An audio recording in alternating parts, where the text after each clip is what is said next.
33 दिन से जारी जंग अब खतरनाक मोड़ पर है। एक तरफ ट्रंप नई डेडलाइन बता रहे हैं, कह रहे हैं कि जंग 2 से 3 हफ्ते और चलेगी। डोनाल्ड ट्रंप ने यह भी कह दिया कि उनका मकसद सत्ता परिवर्तन नहीं, लेकिन वो किसी भी कीमत पर ईरान को परमाणु शक्ति नहीं बनने देंगे। आक्रामक तेवर दिखा रहे हैं ट्रंप, समझौते के लिए संकेत भी दे रहे हैं ट्रंप। ऐसे में कल सुबह ट्रंप का संबोधन बेहद अहम होगा। जी हां, और वहीं ईरान ने यह बिल्कुल साफ कर दिया है कि ट्रंप और इजराइल के हर हमले का वो अगले 6 महीने तक मुंह तोड़ जवाब देगा।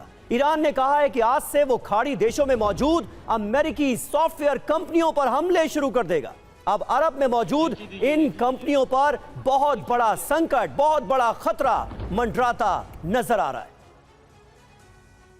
फिलहाल ईरान को लेकर ट्रंप का सीक्रेट वॉर प्लान लीक हो गया है और जिस तरह के हालात हैं, अमेरिका की जो गतिविधियां हैं वो इस तरह इशारा कर रही हैं कि ट्रंप ईरान को हिरोशिमा बनाना चाहते हैं।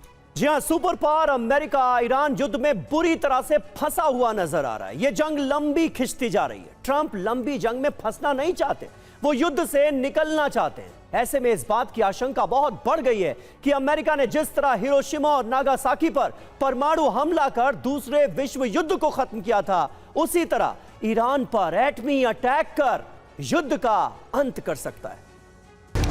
6 अगस्त 1945 एटमी हमले की वजह से शहर की 70% इमारतें तबाह हो गईं। करीब 1,40,000 लोगों की मौत हो गई। जो बच गए थे उन्हें रेडिएशन की वजह से भयावह बीमारियों ने मार डाला। 9 अगस्त 1945 ईरान जबरदस्त हमले कर अरब में मौजूद अमेरिका के 17 सैन्य बेसों को बर्बाद कर चुका है। इतना ही नहीं, इस युद्ध में अमेरिका के करीब 2 लाख करोड़ रुपए के हथियार भी जल चुके हैं।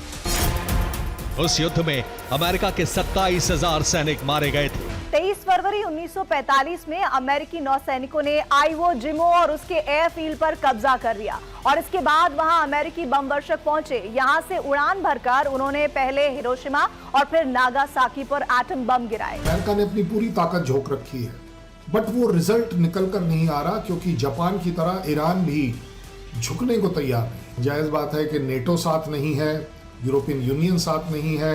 इस तरह का ऑप्शन एक्सरसाइज करना एक बहुत ही मुश्किल पार्ट होगा और इतनी आसानी से नहीं एग्जीक्यूट कर पाएंगे।